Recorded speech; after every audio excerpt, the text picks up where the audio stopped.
জান্নাত তোমার নসিবে জুটবে না। আমি আমার মা আমার বোনদেরকে বলতে চাই, কখনো স্বামীর কলিজায় আঘাত দিও না, কারণ স্বামীর কলিজায় আঘাত দিলে তোমার জীবনে জান্নাত জুটবে না।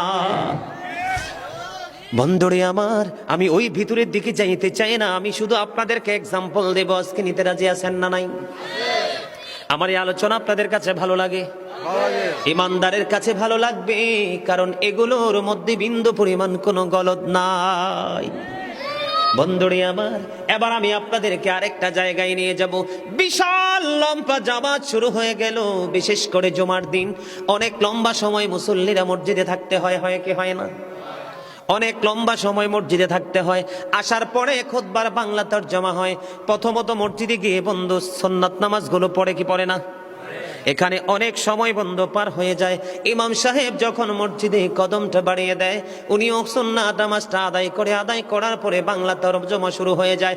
তারপরে আবার বন্ধু যারা সুন্নাত পড়তে পারেনি, জামাতের আগে খুতবা পড়ার আগে আবার 4 রাকাত সুন্নাত পড়ার সুযোগ দেয় কে দেয় না? দেওয়ার পরে ইমাম সাহেব বন্ধু খুতবা নিয়ে দাঁড়িয়ে যায়, পুরো আরবি খুতবাটা দিয়ে দেয়। খুতবা দেওয়ার পরে বন্ধু জামাতে দাঁড়িয়ে যায়। অনেক লম্বা সময় মসজিদে পার হয়ে যায়।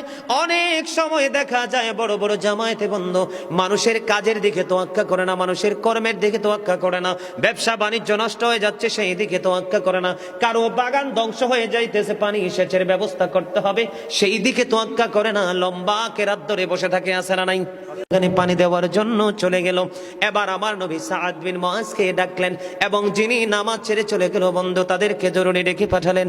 যাওয়ার পরে বন্ধু যিনি খেজুর বাগানে পানি দেওয়ার জন্য চলে গেল, আমার নবী খেজুর বাগানে যিনি পানি দেওয়ার জন্য চলে গেল, ওনাকে একটা শব্দ ওনার বিরুদ্ধে তিনি দাঁড় করায়নি। সাদ বিন মুআজ ছিল সেই মসজিদের ইমাম, সেই গোত্রের ইমাম। তাকে বলল, তুমি কি বিশৃঙ্খলা সৃষ্টি করতে চাও? বন্ধুরে আমার, জোরে বলেন আল্লাহু আকবার। নবী ইমাম সাহেবকে শাসন করলেন। কাকে? ইমাম সাহেবকে শাসন করলেন, তুমি কি ফিতনা সৃষ্টি করতে চাও, বিপর্যয় নামিয়ে আনতে চাও? কেন গো নবী, কেন গো? আমার নবী বলেছেন, ইমানদারের কাজটা পর্যন্ত ইবাদত। কথা বলেন না কেন? ইমানদারের কাজ কি? কথা বলে না কেন? কারণ বন্ধু খেজুর বাগানে যখন পানি দিবে, খেজুর গাছগুলো কি থাকবে? একবারে সতেজ থাকবে। ফল যখন আসবে নিজেদের অভাব মেটাতে পারবে। অন্যথায় এই বাগান থেকে অন্য এক শহর থেকে আরেক শহরে বন্ধু খেজুর সাপ্লাই দিয়ে দিয়ে মানুষের অভাব অর্থনৈতিক চাকাকে আরো শক্ত করতে পারবে। ঠিক কিনা বলেন? এই জন্য আমার নবী বলে দিয়েছে সাদ বিন মুআজকে, বন্ধু যখন বড় জামাতে যখন তোমরা দাঁড়িয়ে যাবে, ছোট্ট ছোট্ট কেরাত দিয়ে তোমরা নামাজ পড়াবে, কারণ তোমাদের পিছনে মুসল্লি অনেকের হাজত থাকতে পারে, অনেক সমস্যা থাকতে পারে। এটাই হলো সরকারে মদিনা। আপনাদের কাছে নিউজগুলো মজার কিনা, ভালো লাগে কিনা? দেখছেননি? যখন আপনি একাকী নামাজ পড়েন, প্রাণ খুলে কোরআন তেলাওয়াত করেন, যত ইচ্ছা তত লম্বা করে পড়েন। আমার নবী যখন নামাজে দাঁড়িয়ে যেতেন, ফা মোবারক ফুলে বন্ধু লোহ মোবারক বের হয়ে আসতো।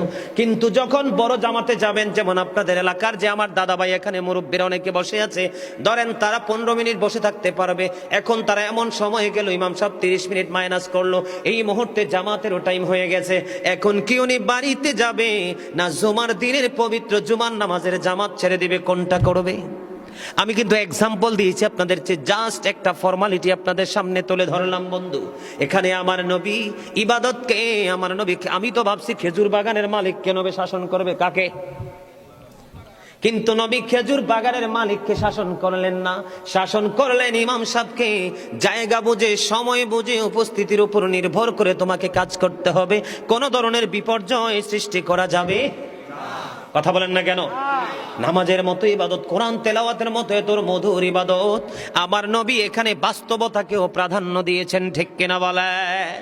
এই যে খেজুর বাগানকে টিকিয়ে রাখতে হবে, সময় মতো পানি দিতে হবে, সেচের ব্যবস্থা করতে হবে, তাহলে বন্ধু শুধু কি ইবাদত দিয়ে পৃথিবী চলবে? কথা কয় না? কথা বলেন না কেন? এই জন্য আমি আপনাদেরকে বলবো বন্ধু, যখন ইবাদতের সময় হয় চট করে ইবাদত করে ফেলবেন, যখন কাজের সময় হবে কাজ করবেন, যখন অসুস্থ হয়ে যাবেন আপনার শারীরিক চিকিৎসা আপনি করবেন। একটার জন্য আরেকটাকে ছেড়ে দিতে হবে না, কারণ